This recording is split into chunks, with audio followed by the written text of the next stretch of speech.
In this video, I'll show you how to build a workflow for recurring clients in Dubsado so you can save time and keep long-term projects organized. Step 1. Create a workflow template. In Dubsado, go to Workflows and then Create Workflow. And set up a template specifically for clients who return monthly or quarterly. Step 2. Automate contracts and renewals. Add steps that automatically send updates, contracts, or renewal agreements when a project cycle ends. Step 3. Set up recurring invoices. Use the invoice schedule feature to bill clients automatically on a monthly or custom basis, keeping payments consistent and hands-free.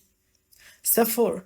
Automate reminders and updates. Add emails that check in with clients, share project updates, or remind them of upcoming deadlines each cycle. Step 5. Schedule recurrent tasks. Assign yourself or your team tasks that repeat each cycle so nothing slips through the cracks. And that's how you build a recurring client workflow in Dubsado.